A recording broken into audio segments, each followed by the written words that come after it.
Pasa rock and roll. Bueno, muchachos, pues mira, voy a tratar un tema que, bueno, a lo mejor trato varios, no sé. En fin, como yo me pongo a hablar y divago.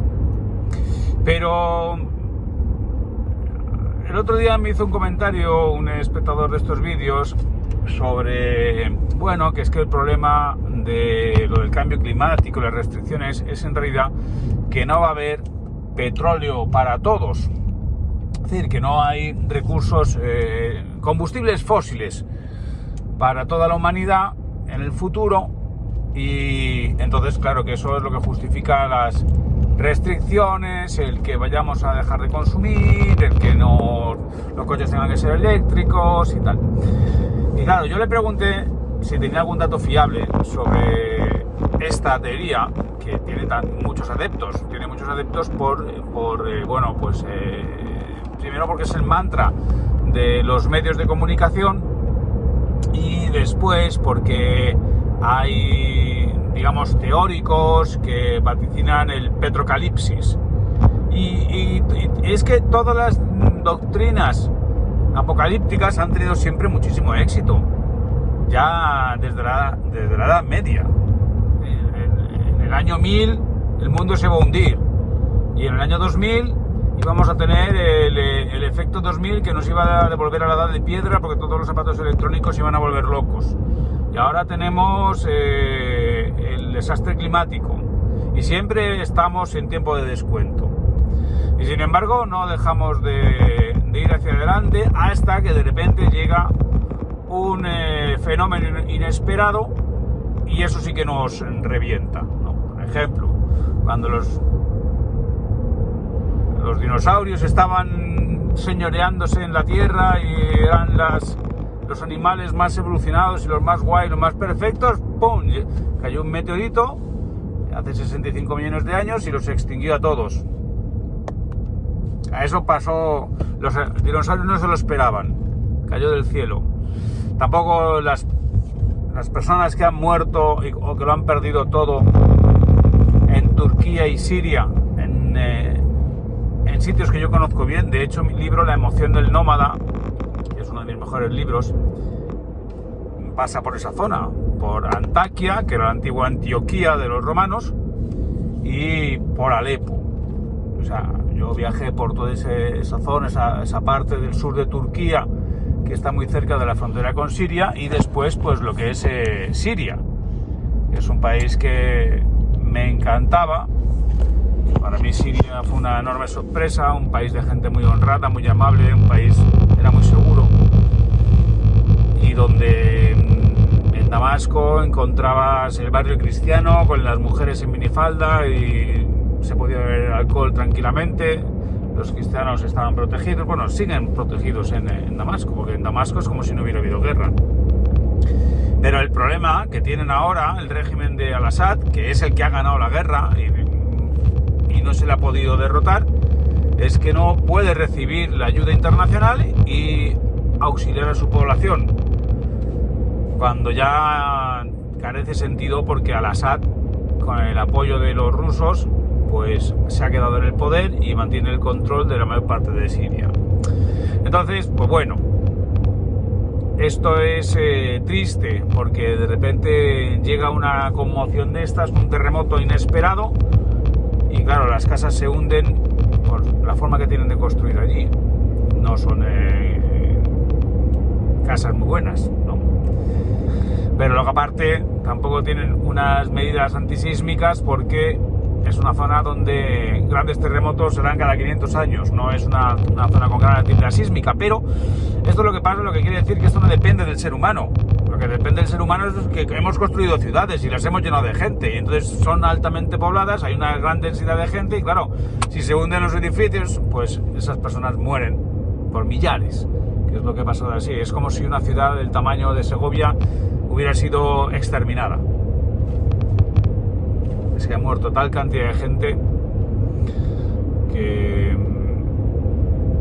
bueno, o sea, y de una forma tan horrible, porque los que se quedan atrapados en los escombros y se mueren después de una agonía de varios días, bueno, yo no lo quiero ni pensar. Yo hice una aportación a Save the Children, la publiqué en redes para animar a la gente a que siguiera mi ejemplo y que yo puse 300 euros.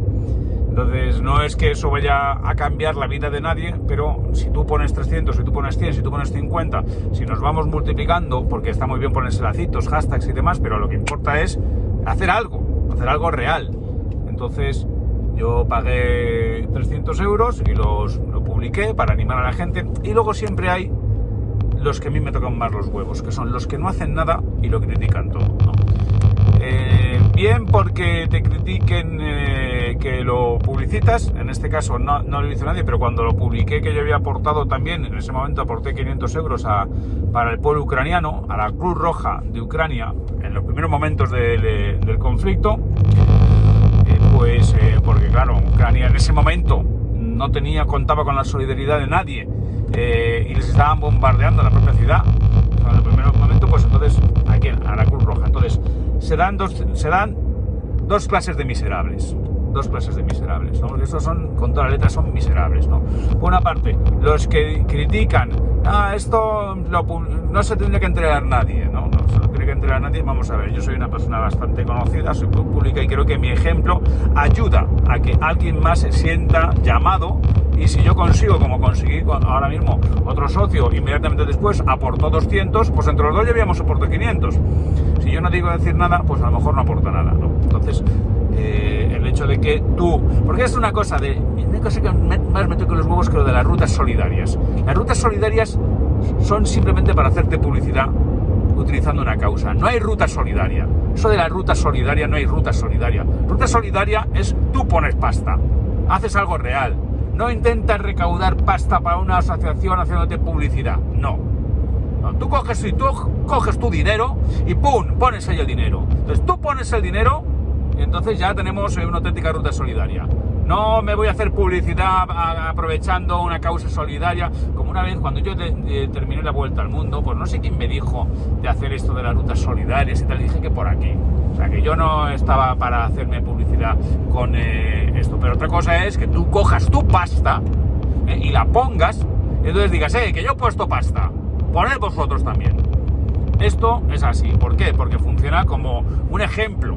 Que no hay pobrecitos turcos, pobrecitos sirios, pobrecitos ucranianos, pero no haces nada, ¿no? Entonces, eso es miserable. Criticar a otro porque hace y lo enseña cuando tú no estás haciendo nada. Entonces eso es miserable. Pero luego hay otro grado de miseria, que es la de los que cuando yo publiqué que había donado la Cruz Roja, que es una organización internacional, bueno, pues tendrá sus luces y sus sombras, pero es una organización internacional que se funda en el siglo XIX para atender a las grandes guerras. Pues cuando siempre hay alguien que te dice, no, porque Cruz Roja es muy mala y se queda con la pasta. Entonces yo digo, vale, muy bien. Entonces, ¿tú qué vas a comentar esto aquí en mi post, ¿no? Intentando cuestionar la aportación?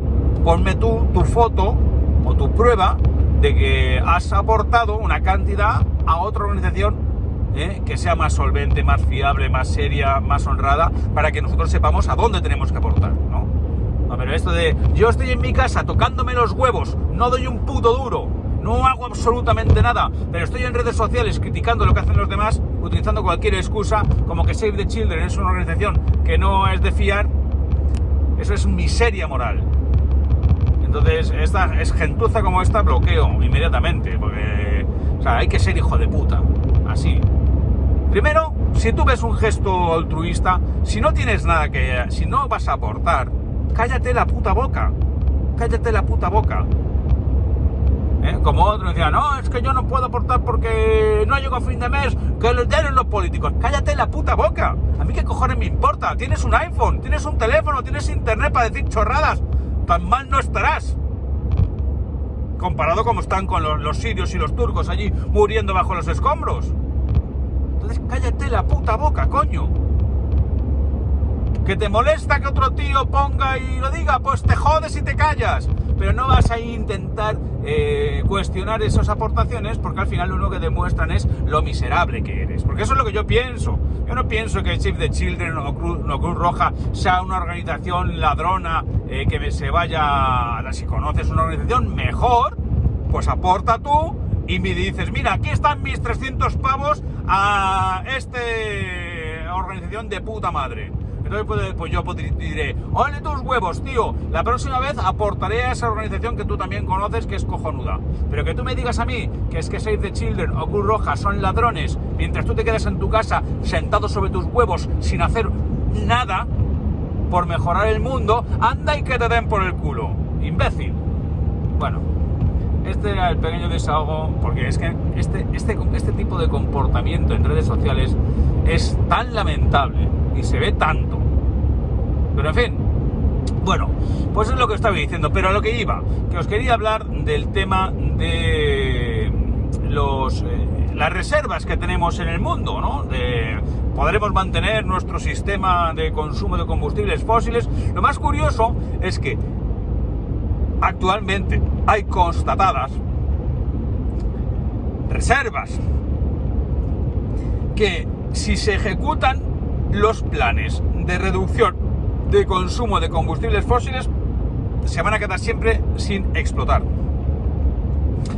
Pero lo más curioso es que en realidad nadie sabe cuántos recursos petrolíferos hay, porque ni petrolíferos, ni de gas, ni de carbón.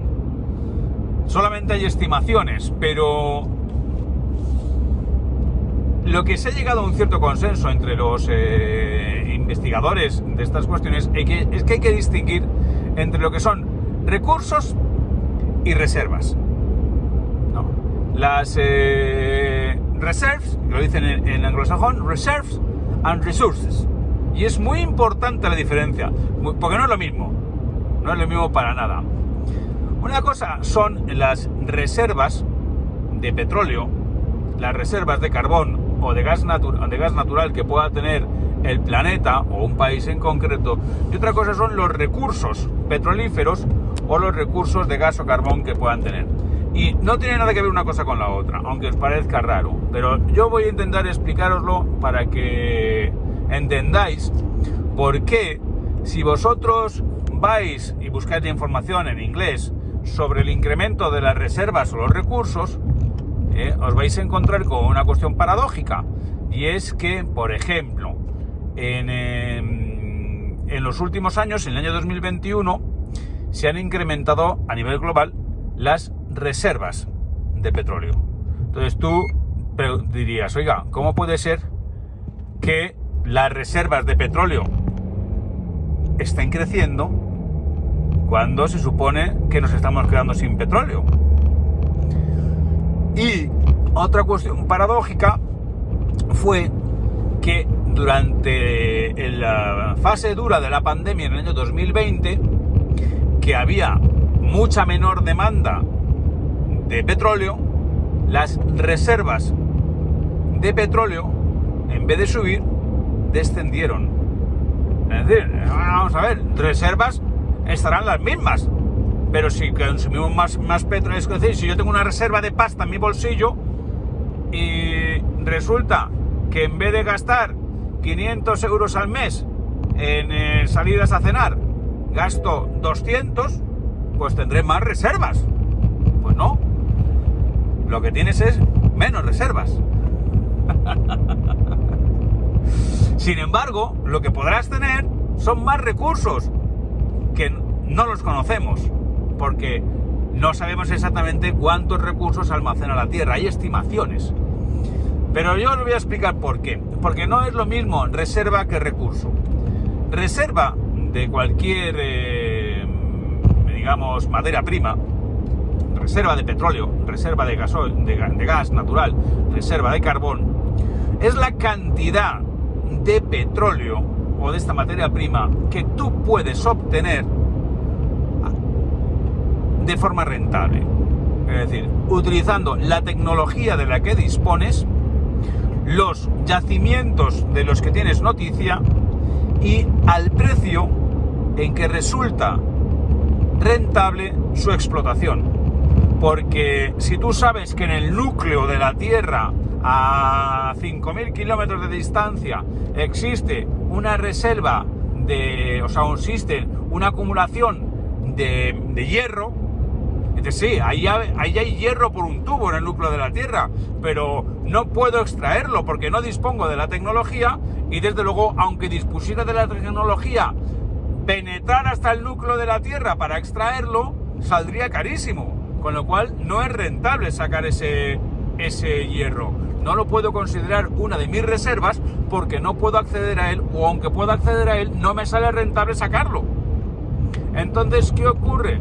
Que a medida que aumenta o se desarrolla la tecnología que permite obtener petróleo de yacimientos que antes despreciábamos o a los cuales no podíamos alcanzar, fracking, y a medida que aumenta el precio del petróleo, se hace más rentable explotar yacimientos que antes eran no rentables y por tanto no los considerabas como reserva.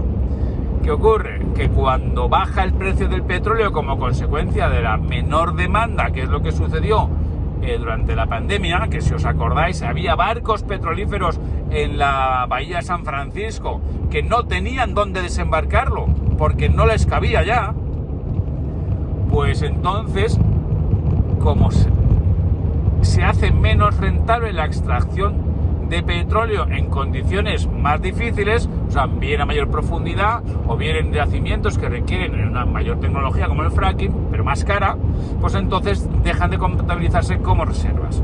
Por eso las reservas pueden ir creciendo actualmente, porque a medida que aumenta el precio del petróleo se hace más rentable explotarlo y por tanto accedes a yacimientos que están más profundos o eran más difíciles, y a medida que aumenta la tecnología o que mejora la tecnología para obtener petróleo de fuentes que antes no se consideraban, como las arenas bituminosas en Canadá, que ha convertido a Canadá de no tener petróleo a una gran potencia petrolífera, o el fracking, que ha convertido a Estados Unidos en un país que importaba petróleo a convertirse en un país exportador de petróleo.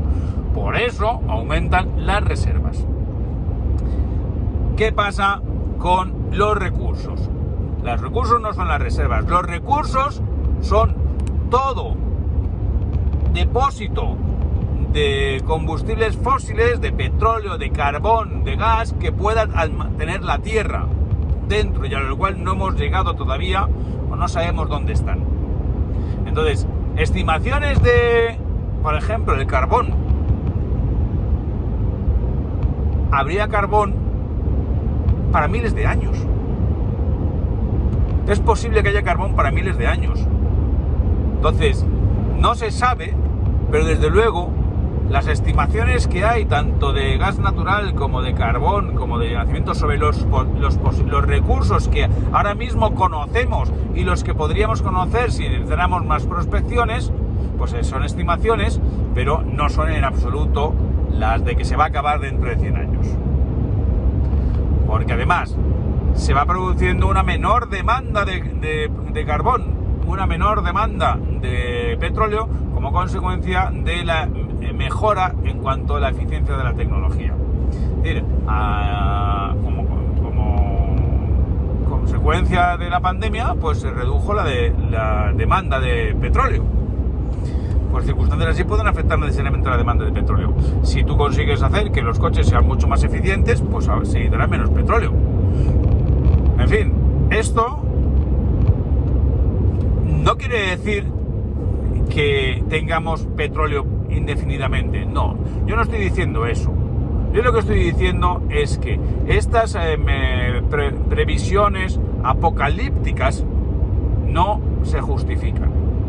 No se sabe exactamente la cantidad de recursos petrolíferos, recursos de carbón y recursos de gas natural que actualmente existen en la Tierra, porque no se sabe cuál puede ser el límite del desarrollo tecnológico que nos permita obtener esos combustibles fósiles de fuentes nuevas o a mayor distancia, a mayor profundidad o en territorios inexplorados. El problema es que si tú tienes un depósito de carbón, unos recursos de carbón acojonantes, pero cuando los vas a extraer se te monta un cirio de ecologistas que no te dejan abrir la mina, pues entonces son recursos, pero no son reservas. En fin, espero que esto os haya resultado interesante. Yo lo que siempre os digo es: No te quedes con lo primero que escuchas en los medios, investiga por tu cuenta. Si sabes leer inglés, busca siempre la información en inglés, es más completa, es más acertada, es más contrastada de la que puedes encontrar en español sobre estas cuestiones, porque todo lo español está muy dominado por la ideología. Entonces, las publicaciones científicas son en inglés. Los estudios internacionales de las compañías que investigan sobre los recursos energéticos son en inglés. Por tanto, contrasta, investiga, busca. Y si lo puedes hacer en inglés, hazlo en inglés. No te creas nunca aquello que a primera vista te suena, lo oyes muy bien o muy convincente, porque son las cosas que tendemos a creernos sin contrastar. Así que nada, muchachos, seguimos en la brecha. Yo os recomiendo que leáis los libros, por ejemplo, si has llegado hasta el final de este vídeo es porque te interesan las cosas que digo. Redito, Operación Ararat, uno de mis mejores libros, lleva muchos años agotado porque lo publicaba otra editorial, ahora por fin tengo yo los derechos, lo voy a reeditar con una nueva portada muy chula y es una de las mejores temporadas de mi serie. Entonces, Operación Ararat lo reedito y lo pongo en preventa. En preventa sale a 27 pavos, ¿no? Si tú lo quieres reservarte, porque es una tirada de 750. Si tú quieres uno de los ejemplares de la primera edición, escríbeme ya a info@miquelsilvestre.com para garantizarte el libro. Lo pagas ya y te lo mando a partir del 26 de febrero. Si no, después saldrá a la venta en 30 euros y además, pues bueno, habrá menos ejemplares disponibles, al menos de la primera edición, porque yo, como tengo una editorial pequeñita, tengo que seguir sacando tiradas más pequeñitas. Así que nada, muchachos, rock and roll.